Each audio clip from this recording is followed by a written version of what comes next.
Welcome to season 3 of You Are Significant, the podcast where real stories are told by real people that create more awareness of your own significance. You were created on purpose for a purpose with seeds of greatness inside of you. Ready to grow? Let's get down to it.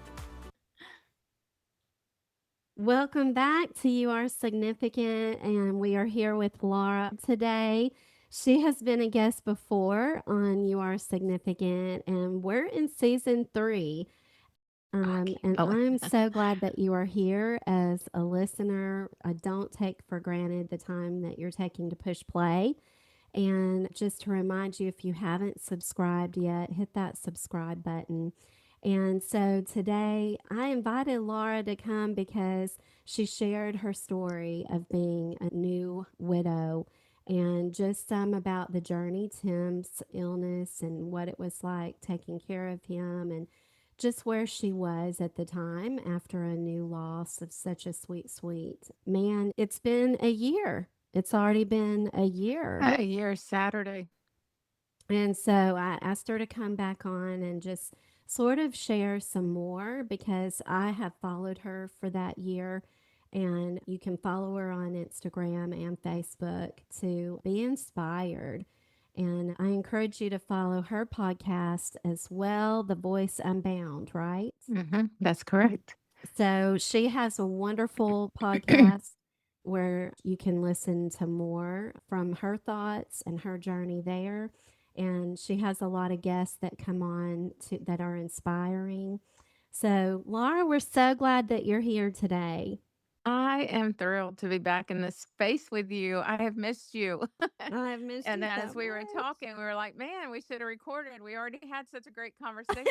And I like, well, that's how it is, right? We're trying to That's catch how up it in that is. minute time we have. But thank you for taking the time today to have me back. Well, I'm so glad that you were able to be here. And we'll just chat a little bit about what we were chatting before we hit record. You've been doing a lot for your health journey. So, you want Yeah. to share just a little bit about that? Oh, I'd love to because I think that's something we put on the back burner as Hmm. a woman big time because we are so busy taking care of everything else and everybody else and life. And we're like, yeah, we're okay. We're okay. Yeah. And We just keep telling everybody, especially we're being good. a care We're good. provider. Yeah. And we lived a very busy life and I wasn't taking care of myself probably before even when Tim got sick. I always still was like, I'm getting by. I would do the things, but I wasn't doing all the things that I knew my body needed. And so I was telling you probably about September after Tim's passing, I was just sick and tired of feeling the way I was. And Mhm. I finally decided to get some really deep level blood work done. And when I did, I was kind of shocked, but not when it came back showing how off I was. And I knew, the inflammation was ruling my body and it was in control because sugar addiction was in control. And Mhm. I tell people addictions are addictions. Mhm. Drugs, whatever, addiction is an addiction, and sugar was my addiction. And I thought, if my daughter can put down drugs, I can put down sugar. Why can't I?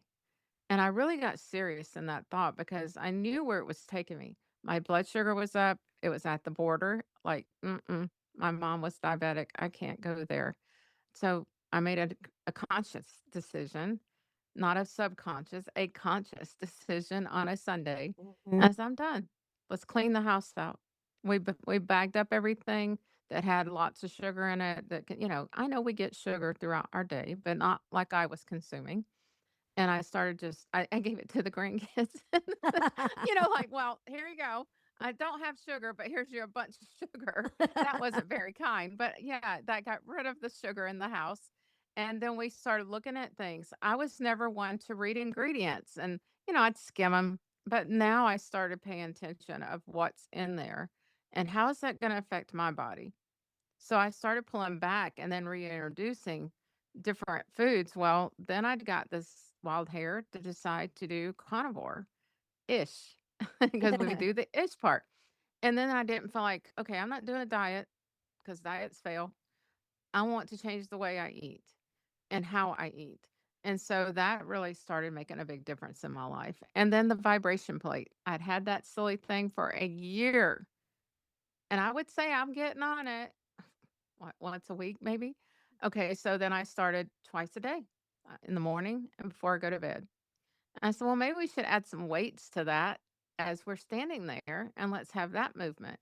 So we did 3-pound weights. That's it. And every day we're doing this and we're very consistent. And I love that because Tina was doing it with me. And so we really would we'd get so tickled at ourselves, and how we were eating and me, my stick of butter and grabbing a chunk of salt and eating salt, all of the craziness. But I noticed that I was starting to feel better. Mm. That was actually in August. And then September, I talked to my doctor about the GLP shot.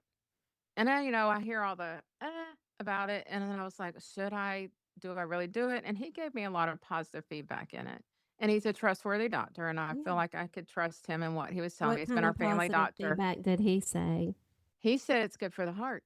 Mm. And so there was a lot of good benefits, not to be abused, as Right. many do, to Mm. get skinny.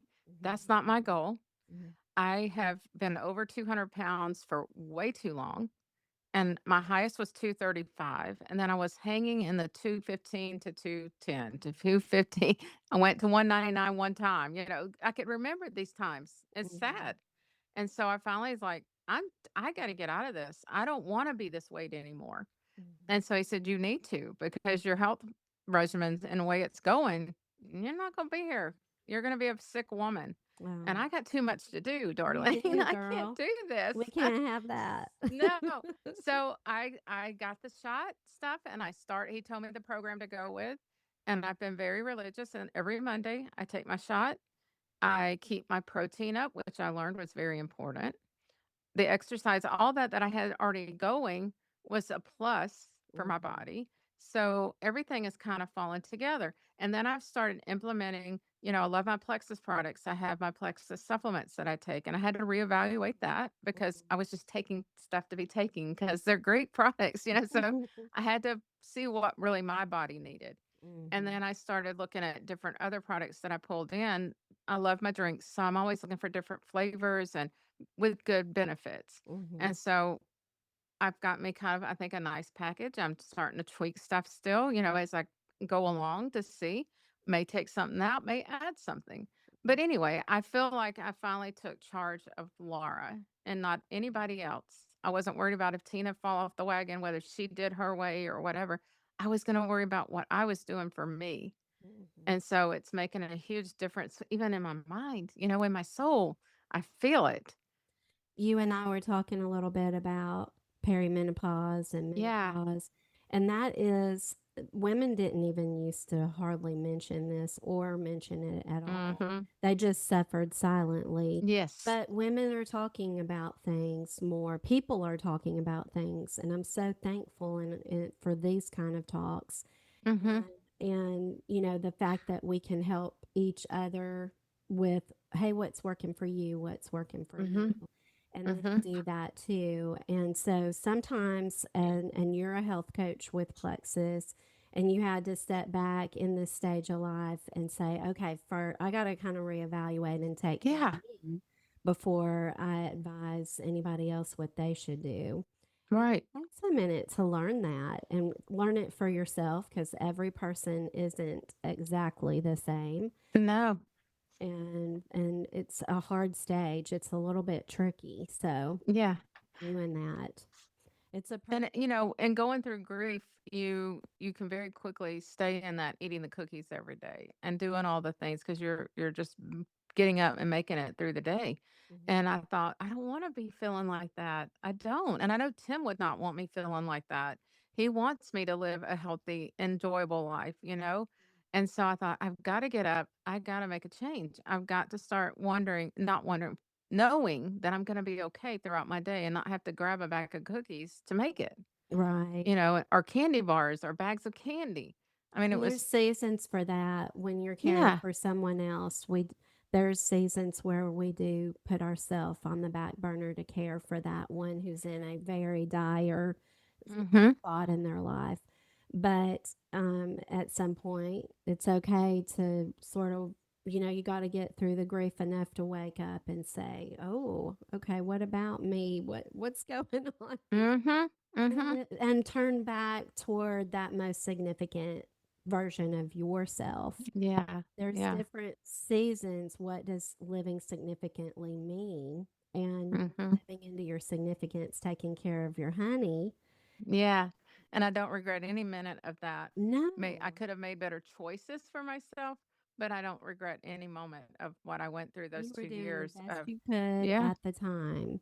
yeah. And I know we're not sitting in judgment of anybody who's eats a cookie today listening to this episode. No, no, That have the that may cookie. be I where mean, you're at, yeah, I went to my great-grandson's birthday, and he got a little ice cream cake, little tiny thing, and he cut me a piece, and he cut a little piece, and I was like, "Oh my gosh, how sweet."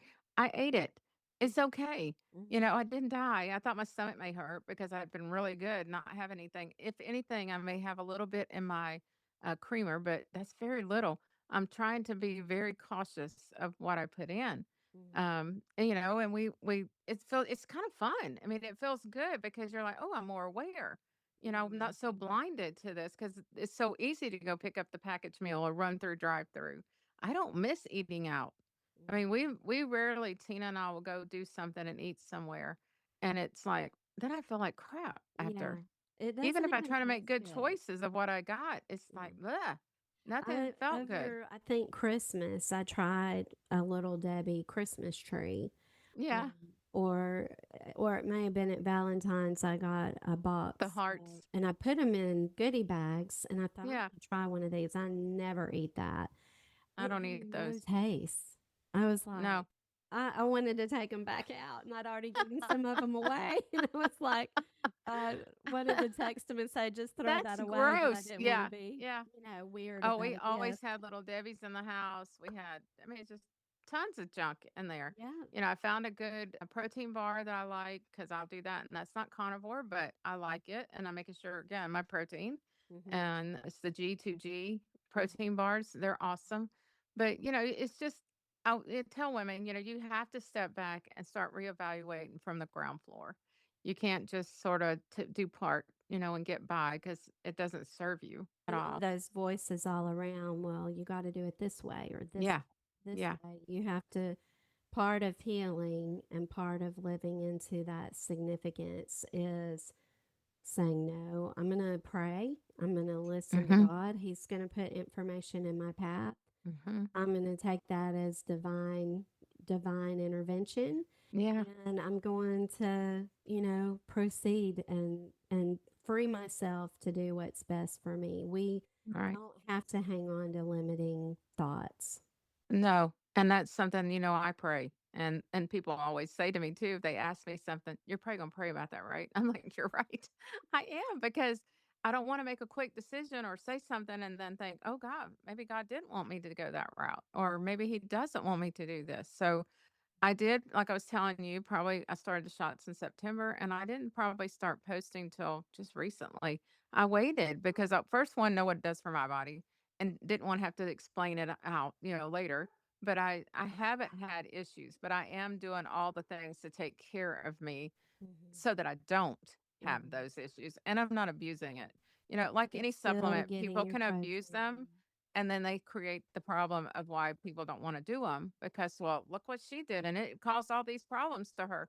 Well, because she was doing it for the wrong reason, and she was using it in a way that she shouldn't have probably been using it, you know? Mhm. So, health regimen, I feel like I've got it going on, tweaking it. I think we're always in process as we age, as our life changes, as seasons come.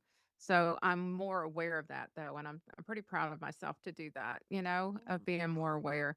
So that's a It's win a in big all this grief. one. Yeah. Yeah, and I loved your post this week about some people call it body dysmorphia. It's where your body is changing Yes. and you're not used to it. And it's No. like, is it okay to come out of hiding, like do Yeah. clothes, loose Yeah. clothes, cover I've ups? always covered up.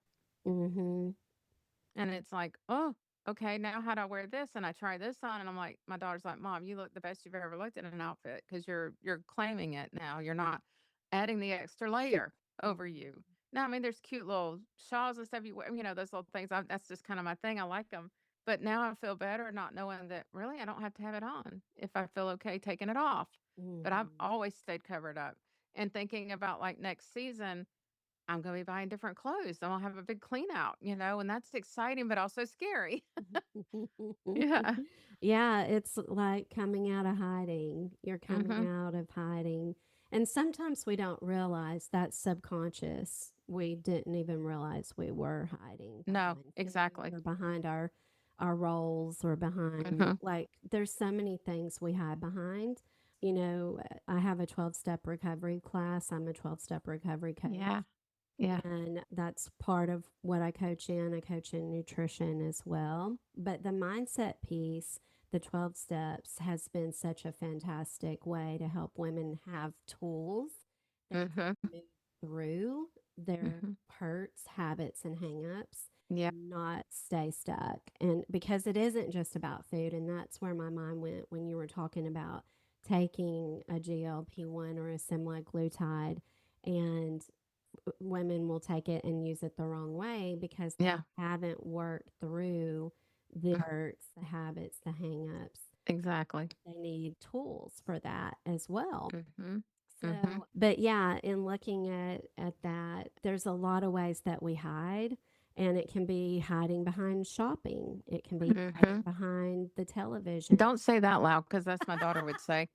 You She's don't the want to work shopper. on that one Every yet, day right? she's like, Mom, there's another package at the door. I'm like, but we need that. You'll see why. It's like, I don't We know. can hide Yeah. behind there's so Yeah. many ways that sometimes it's just, helping other people, and Oh, I did that, Darlene. Tim is wonderful and smart and all the things. I had that realization in one of our sessions with Alejandra, actually, that I always stayed behind. I knew I was a partner beside him, no doubt in that. But I always stood behind, like he's the leader, he's the guy that knows it all. I'm just back here, and I hid behind him. Mhm, And there was no reason for that. He'd absolutely knocked me over the head for saying that because, he always put me in the forefront, always made me feel just as legal as him, in anything we did. But always felt like, no, he's the guy. I stay back here, that kind of thing. mhm, And you can hide very quickly. And that's where I talk about losing your voice, how quickly mhm, we get silenced, in our voice because we let everything dominate that area and we don't feel like we can speak up or say things or talk about things, lead people with things. Um, Grief can silence so many women. They become so lost in their self, not knowing where to go, what to do. And it so easily can happen because I felt it every minute. Like, who am I now? My mhm, identity is completely changed. mhm, My person is not here by me, talking to me and telling me things and giving me coffee in the morning and all the routines, and I hope you've enjoyed these last 18 days. I've been It's been sharing these great. amazing moments with this man. And I thought, what a better way to celebrate him in the 21 days up to his passing of all that he did, you know? Mhm. Yes, exactly. The pictures have just been such a storyteller of his Yeah, life so and fun. your life together, the Hmm. accomplishments but yeah, part of how, sometimes as women especially, we are created to support our man. Oh, definitely. That's definitely in God's word that we're created to be a help, but Mm. not to such a degree that we're hiding and we're not using our talents that Right. God has given us, or that we Yeah. are not fulfilling our purpose beyond the house. And I just want to remind about the Proverbs 31 woman, because I think this is an area not spoken about and concrete enough yet in our minds. And I'm so thankful for the era that we live in where women do understand it more, and men Hmm. and leadership and even the legal realms. We have a lot more rights than probably ever before. But the Proverbs 31 woman, she went out of her house. She made sashes for the merchants. Hmm. So she had a relationship with Yeah. those merchants that they knew her wares what she had for sale, and they bought them from her. Mhm. And that Mhm. verse is so quickly read and quickly glazed Oh, over. yeah. Yeah, I looked over. Yeah. It's because we read it every month together as part of Christian Women in Business. And one month it just really hit me at that meeting like, look at what this says. She not only Mhm. gathered her food from afar, that verse had hit me. She had relationships afar, not just in the home, not just in town close to them, but Mhm. afar to that means a lot. Like, what was Mhm. she getting? Spices. And we know she was wealthy, so she could afford nice things added to their foods. Mhm. So she was going afar for that and have those relationships. But then also with these merchants and the sashes that she provided. So as women, we are to have a voice. We have a Yeah. purpose beyond clothing and feeding ourselves, beyond clothing and feeding children, beyond Mhm. feeding a husband. God wants us to do more, and there's seasons to life. And I love Laura because we're in a similar season in that we're empty nesters. You know, I still have a teenager at home, but he's driving and, he doesn't On his own, need a doing lot his of thing. care. He needs mental and emotional and spiritual care. But we're in that stage where I have grown daughters that have been gone 10 years from the home. And it's just fun to be able to serve women and serve families in Mhm. another capacity now. Yeah. For coming and sharing how your journey has continued and Yeah. you're living into your significance even a year after losing your sweetheart, and how you're Yeah. not just surviving, you're thriving. Mm. So much better, isn't it? Mhm. Yeah. I'm so thankful. And thank you for having me on today.